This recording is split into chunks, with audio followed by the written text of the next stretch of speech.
শিক্ষার্থীদের যে চরম উত্তেজনা, সেই উত্তেজনার কিছুটা হলেও সার্থকতা আমরা দেখতে পেলাম। ধর্মেন্দ্র প্রধান পদত্যাগ করলেন, এরপরে কি আছে?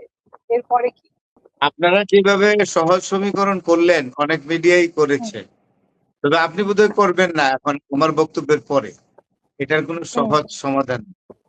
এটা mere resignation of the education minister does not mean that the movement has been ended. No, I do not hmm, agree. হুম, এইটা বুঝতে হবে যে ভারতের তরুণ সমাজের আন্দোলন, তরুণ শ্রেণী এবং এই একবিংশ শতাব্দীর তরুণ সম্প্রদায়ের ভাবনা, চিন্তা, স্বপ্ন, তাদের চাহিদা, তাদের মাইন্ডসেট, মনস্তাত্ত্বিকতা, এইগুলো হুম, আসলে এগুলোকে সরকার অ্যাড্রেস করতে হবে।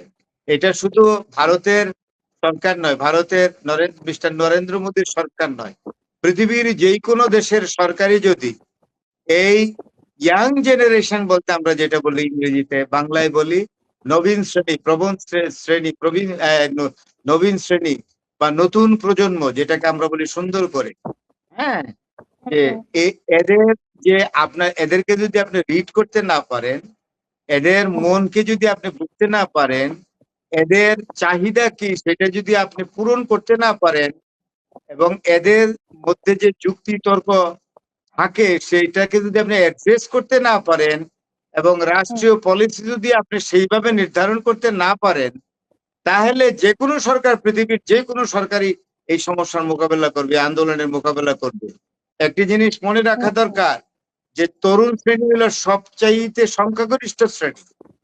তরুণরা হলো সংখ্যাগরিষ্ঠ যে কোনো দেশের, পৃথিবীর যে কোনো দেশের তরুণরা সংখ্যাগরিষ্ঠ। আর তারা, সবচেয়ে বড় কথা, তাদের শারীরিক সক্ষমতা, মস্তিষ্কের দৌড়, চিন্তা ভাবনা, হুম, সবকিছুতেই তারা একটা শক্তিশালী পর্যায়ে থাকে। এই হুম, দেশের, যে কোনো দেশের অধিকাংশ মানুষ যেহেতু তরুণ, তাই তাদের বিষয়টাকে সরকার, যে কোনো সরকার অ্যাড্রেস না করতে পারলেই সমস্যা।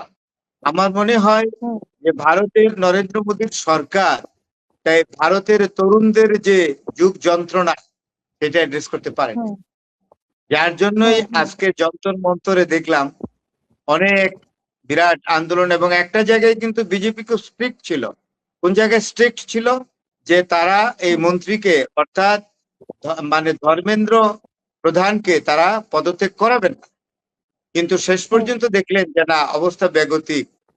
কারণ আন্দোলন তারা বলে, কেউ কেউ আবার সরকারের পক্ষেও তো লোক আছে, তারা কেউ কেউ বলেছেন যে আন্দোলনটা শুধু যন্তর মন্তরের মধ্যে সীমাবদ্ধ। আমি যন্তর মন্তরে গেছি 2 বার। এটা হুম, পার্লামেন্ট হুম, ভবনের কাছাকাছি জায়গাটা, অনেক বিস্তীর্ণ অঞ্চল। দিল্লি তো আমরা বিশাল হুম, শহর, হুম, তো সেই জায়গাটা যন্তর মন্তর দিয়েই আমি আমার গাড়ি নিয়ে গেছি দিল্লিতে, ঘুরছি। তো হুম, সেই জায়গাটা হুম, আমি দেখেছি, তারা বলেছে ওই চত্বরটার মধ্যেই নাকি, ওই জায়গাটা স্পেস, ওইখানেই নাকি 1050 লোক জড়ো হয়েছে, আর তারা কিছুই করতে পারবে না। নো, আসলে ভারতের বিভিন্ন হুম, মেগা সিটিতে আন্দোলন দানা বেঁধেছে।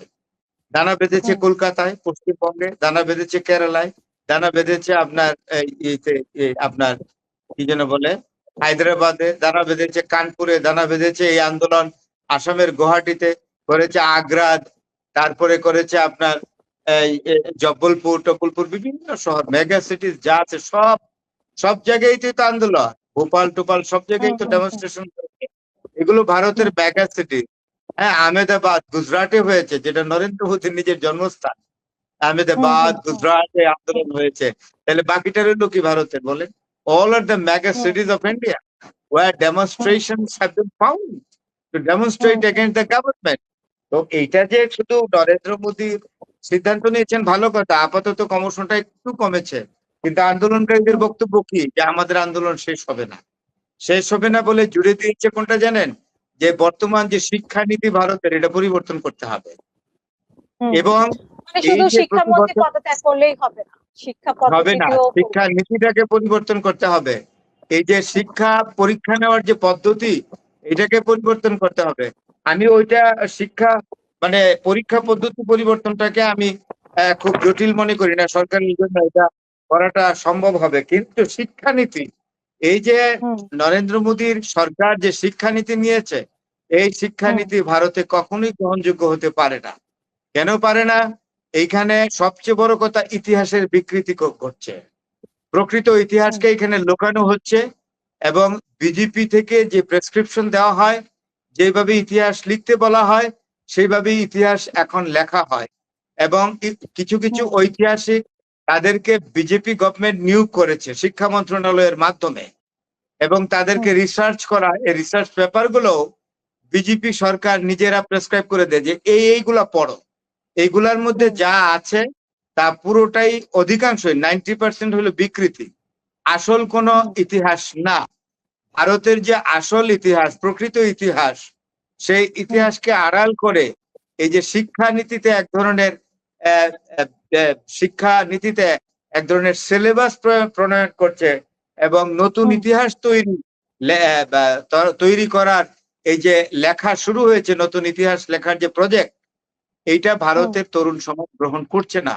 কারণ তারাও তো লেখাপড়া জানে, তারা পূর্বের ভার্সান গুলা দেখছে যে প্রতিষ্ঠিত ইতিহাসটা কি, তারা এগুলো পড়ে দেখছে যে বিজেপির আমলে বিজেপিরা তাদের অ্যাপয়েন্টেড হিস্টোরিয়ান দিয়ে যে হিস্ট্রি লেখাচ্ছে, এটা আসলে ভারতের প্রকৃত ইতিহাসকে রিফ্লেক্ট করে না। এটা ভারতের প্রকৃত ইতিহাস না, এটা ভারতের প্রকৃত চিত্র না। ইতিহাস তো একটা জাতির, একটা দেশের চিত্র। এটার মাধ্যমে আসছে শুধু এটার মাধ্যমে সেই চিত্র, এই যে যে মোদী সরকারের অধীনে যে ইতিহাস লেখা হচ্ছে, এই ইতিহাসের মধ্য দিয়ে ভারতের প্রকৃত চিত্র প্রকাশিত হচ্ছে না। এই জায়গায় হইল এই তরুণ সমাজের বড় আপত্তি। এই জায়গাটাকে অ্যাড্রেস করতে চাচ্ছেন। মানে মোদী সরকার এমন ইতিহাস লিখছেন যেখানে যে একটা টার্ম ইউজ করা হিন্দুত্ব ইতিহাস, হিন্দুত্বের উপরে ডিপেন্ড করে ইতিহাস লিখছেন। তো সেইখানে অন্যান্য জাতির ইতিহাস আছে। ভারতের দ্বিতীয় সংখ্যাগরিষ্ঠ সম্প্রদায় হইল আপনার মুসলমান, তারপরে আছে শিখ, তারপর হচ্ছে ইসাই, খ্রিস্টান, তারপরে আছে আপনার জৈন ধর্মাবলম্বী। হ্যাঁ, আপনার বিখ্যাত বিখ্যাত ব্যক্তি এইসব ধর্মাবলম্বী মানুষ আছে হিন্দু ধর্মেরও বাইরে।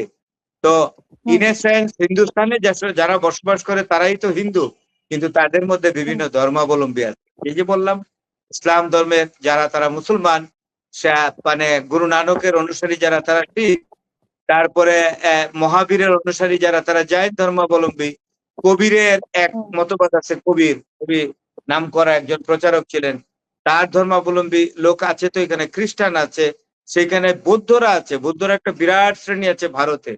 এই সব ইতিহাস ইগনোর করে আপনি একটা ধারার ইতিহাসকে লিখবেন যেখানে সনাতন ধর্মাবলম্বী যারা তাদের যে ইতিহাস, এটাকে আপনি প্রাধান্য দিবেন, ওইগুলোকে আপনি প্রাধান্য দিবেন না। This is not the real picture of India. The real picture of India is conclusive picture, inclusive মানে সমস্ত ধর্মের মতের মানুষের যে চিরন্তন ইতিহাস, সেটাকে লিখতে হবে। তাহলে ভারতের এই নতুন প্রজন্ম যারা এখন শিশুরা আছে, স্কুলে যাচ্ছে, তারা তখন প্রকৃত ইতিহাসটা শিখতে পারবে। ইতিহাস তো লুকানো যায় না, প্রকৃত ইতিহাসের স্ক্রিপ্ট তো লেখা হয়ে গেছে আগে।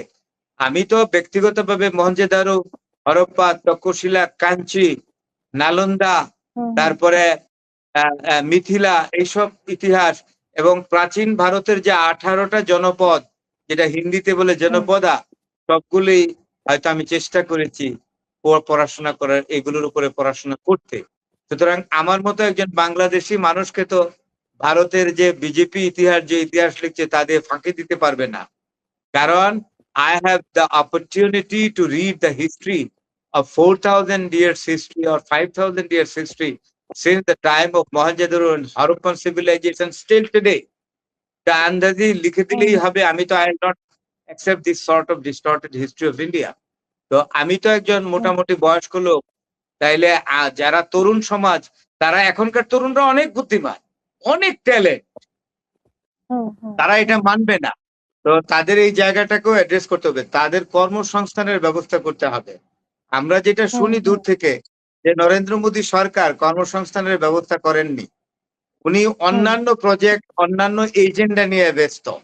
যেমন ওনার আমলে দেখা যায় কোথায় মসজিদ আছে, এটার মধ্যে এটার নিচে মন্দির আছে, ছিল এক সময়, মসজিদরা ভাঙো, ওই মন্দিরটাকে প্রতিষ্ঠা করো। তারপরে পশ্চিমবঙ্গের বিমানবন্দর একটা মসজিদ আছে, এটা 250 বছরের। এই মসজিদ আমিও হুম হুম দেখেছি। নেতাজি সুভাষচন্দ্র যে এয়ারপোর্ট আছে, তাই না, কলকাতায় হুম। দমদম আরেকটা এয়ারপোর্ট মসজিদ ছিল। হলো কয়েকদিন আগে, এটা 250 136। বছর আগের মসজিদ। এটা হুম সিকিউরিটির জন্য নাকি এখানে নামাজ পড়া যাবে না, এটা সরিয়ে ফেলতে হবে। তো আমি এখন হুম একটা প্রশ্ন করি সাদামাটা, এখানে যদি কোনো মন্দির হুম থাকতো তাহলে শুভেন্দু অধিকারী কি এটা এখান থেকে সরিয়ে ফেলার নির্দেশ দিতেন? আমি সেটা মনে করি না, দিতেন না। তো এই যে হুম হুম আদারাইজ করা অন্য ধর্মের লোকজনকে, তারপরে এইবার বোধহয় কুরবানি, যে বরকা ঈদ যেটাকে আমরা বলি কুরবানি ঈদ, এটাকে যেন তেন ভাবে পালন করতে হয়েছে কলকাতার মুসলমান সম্প্রদায়। সবচেয়ে বড় কথা, কুরবানির উপরে এক ধরনের চট করে নিষেধাজ্ঞা দেওয়ার ফলে এখানে গরু মোটাতাজাকরণ যারা প্রকল্প করে, হুম তারা তো মুসলমানরা করে না, অধিকাংশ হিন্দুরা করে। এবং হিন্দু হুম যারা হুম মানে সনাতন ধর্মাবলম্বী প্রান্তিক শ্রেণী, যারা গরিব, তারা বিভিন্ন জায়গা থেকে, তারা তো বড় ধরনের ব্যাংক থেকেও লোন নিতে পারে না, তারা বিভিন্ন হুম লগ্নি প্রতিষ্ঠান যেগুলো ছোট ছোট প্রতিষ্ঠান থেকে লোন আনছে, তারা একদম প্রতি সপ্তাহে তাদেরকে আপনার ইয়ে দিতে হয়, এই লোনের হুম কিস্তি পরিশোধ করতে হয়। তো এই লোকগুলা যে হুম। গরুগুলা এবার ভালো করে বিক্রি করতে পারলো না, অনেক গরু তো বিক্রি করতে না পারলে গরুর হায়াত হ্যাঁ কত জানেন? তাদের একটা গরু 10 থেকে 15 বছর বাঁচে, এর বেশি দিন বাঁচে না। গরুর হুম হায়াত হুম কিন্তু হুম। কম, সবচেয়ে বেশি বাঁচে গরুর 3। হায়াত, তাছাড়া আর গরুর এটা হলো ব্যবসায়ী, যে 500, গরু ব্যবসায়ীরা আর হয়তো গরু এটা, বাঁচে কম। হুম, গরু গরু ব্যবসায়ীরা বাঁচে হয়তো কম। এটা করেই খাচ্ছে, তা তারপরে তো তাদের এটাই তাদের একমাত্র, বছরে একবার পেশা। তারা এটা বিক্রি করে। আর মাঝে মধ্যে হুম তারা বিভিন্ন জায়গায় মাংস বিক্রেতার কাছে এটা অনেকটা রেস্ট্রিক্টেড ওয়েতে বিক্রি করে। তাহলে হুম এই লোকগুলার যে আর্থিক অবস্থা দারুণ সমস্যা তৈরি হলো, এটার সমাধান কে করবে? তাইলে হুম আপনার এই এই জিনিসগুলো খুব আধুনিক বিশ্বে এগুলো চলে না। আধুনিক বিশ্বে চলে হুম না, যে এটা ওই ফ্রান্সের প্রেসিডেন্ট ইমানুয়েল ম্যাক্রন একটি জিনিস বলেছেন, যে একবিংশ শতাব্দীতে মানুষ চিন্তা করে অনেক, পৃথিবীর মানুষ এখন অগ্রবর্তী চিন্তা করে, যেখানে বিজ্ঞান হুম জ্ঞান বিজ্ঞান এসব নিয়ে ভাবছে অনেক কিছু। আর ভারত আছে কোন কোথায় খুললে মন্দির ছিল সেটা খুঁজে বের করতে হবে, কোন মসজিদের নিচে মন্দির আছে ছিল এক সময়, সেটা খুঁজে সেটা খুঁজে বের খুঁজে বের করতে। করতে হবে।